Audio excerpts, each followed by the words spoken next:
Assam focus news पटाखन सनाम को सगुन जोहार Biswanath rain MLA Pramod borthakur गंके दो अपुष्टिकर ते लंगावकान गिद्रा रानाय रे दायित्व हताव केदा आसाम रे बिस्वनाथ जिला नीलपुर बागान रे मेना 2 नং अंगनवाड़ी केंद्र रे मिस प्रोग्राम को दोहो लेदा आर ओना प्रोग्राम रे MLA गंके हां सेटेरे ताहे कना ओना प्रोग्राम रे सेटेर ताहे कते मिस्टे अपुष्टिकर गिद्रा से हरमते अडी लंगा गिद्रा आया नजर रे पड़ावना और संगे संगे ते MLA गंके दो उनी गिद्रा मौज हरमोर उची लगी से रान रे सनाम लेकान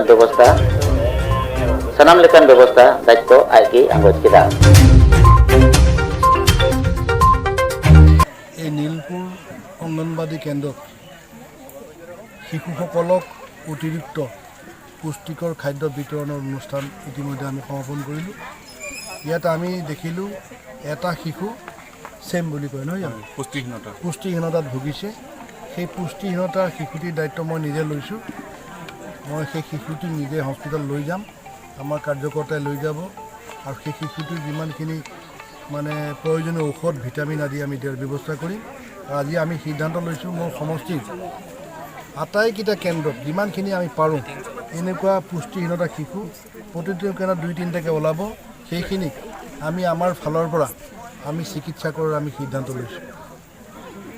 আৰু এই যিহেতু এতিয়া অংগনবাদী কেন্দ্ৰত শিশুসকলক যিহেতু এতিয়া ৰান্ধি খোৱাৰ ব্যৱস্থা নাই, সেইকাৰণে অতিৰিক্ত যি খাদ্য এইটো সদায় বিতৰণ হৈ থাকিব।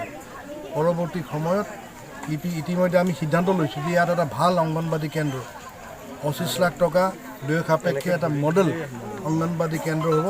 মোৰ সমষ্টিত 11টা হ'ব। 11টাৰ ভিতৰত এটা নীলপুৰত পৰিছে।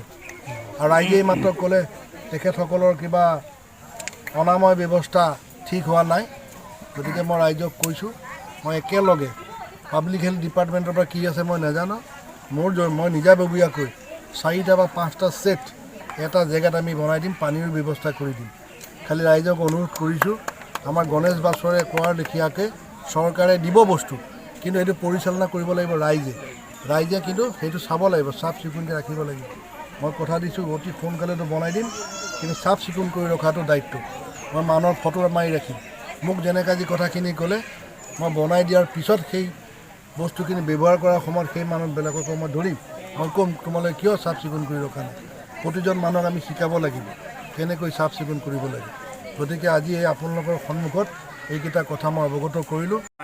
বিধায়ক মহোদয় তথা জিলা প্ৰশাসনৰ বিষয়ববীয়াসকলৰ সৈতে আমাৰ চাকুমঠা সংসদৰ 2 নং প্ৰকল্পৰ মুখ্যববীয়াসকল অংগনবাড়ী কৰ্মীসকল আমি আজি শ্ৰীমনিল ডিষ্ট্ৰিবিউশ্যন এইটো SNP যিহেতু এতিয়া আমাৰ 3 বছৰ বা 6 বছৰ বয়সৰ শিশুসকলৰ প্ৰাক প্ৰাথমিক শিক্ষা লগতে পৰিপক্ক পুষ্টি আহাৰ আমাৰ ৰান্ধি খোৱা হোৱা নাই, গতিকে আমি এই প্ৰগ্ৰেমৰ জৰিয়তে আমি তেওঁলোকক এই যিটো আহাৰ আমি তেওঁলোকক টেক হোম ৰেচন অৰ্থাৎ ঘৰলৈ নিয়া আহাৰ হিচাপে আমি তেওঁলোকক যোগান ধৰি আহিছোঁ। গতিকে এই অনুষ্ঠানটো আমাৰ আজি মাননীয় বিধায়ক মহোদয় ইয়াত শ্ৰীমূলীয়া ডিষ্ট্ৰিবিউশ্যন কৰিলে আমাৰ শিশুসকলৰ মাজত।